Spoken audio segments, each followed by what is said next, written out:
At dahil tag-ulan nga ngayon ay napakasarap humigop ng sabaw. Kaya naman nagluto ako ng lomi na pinasarap ng tokwa at baboy. Ito nga pala yung binili kong kalahating baboy na fresh nga naman. Naghiwa nga lang din ako ng isang buong sibuyas na malaki at 4 cloves of garlic.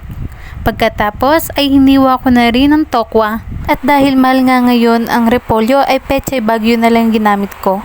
At isang malaking carrots, hiniwa ko nga lang to ng ganito kaliliit. Ipinarito ko na nga rin pala yung tokwa. At sa kabilang side naman ay papakuluan ko lang yung ating baboy. Takpan at maghintay lang ng 20 minutes para lumambot ito. Hinango ko na rin yung mga naprito kong tokwa. At malambot na nga yung ating karne.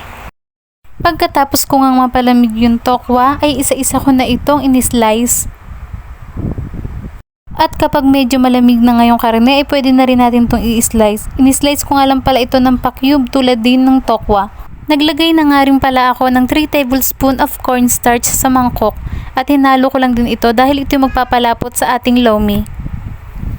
Iginisa ko na rin yung bawang, sibuyas, inilagay ko na rin yung baboy at igisa lamang natin ito sa sibuyas bawang.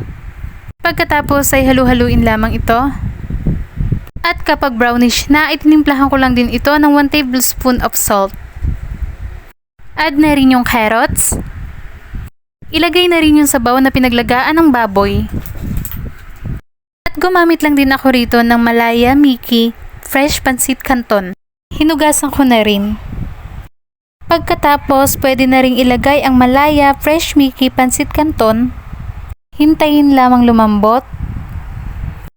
At inilagay ko na rin yung cornstarch. Ito nga pala yung sikreto para lumapot yung ating lomi. Nilagyan ko na rin ng 4 cubes, 2 sachet of crushed pepper. At nag-add lang din ulit ako ng 2 tablespoon of salt. Nilagay na rin ang pechay bagyo. Halu-haluin na rin. Add na rin ang 2 pieces egg. Haluin lang na mabilis para hindi mamuo ang itlog. At ilagay na rin ang tokwa na pinarito kanina. At konting kembot na lang ay maluluto na nga ang ating special lomi. O diba napakasarap naman yan. Kung titingnan mo pa lang matatakam ka na talaga. So what are you waiting for? Let's eat! And don't forget to follow, like, and share for more recipes. Thank you so much!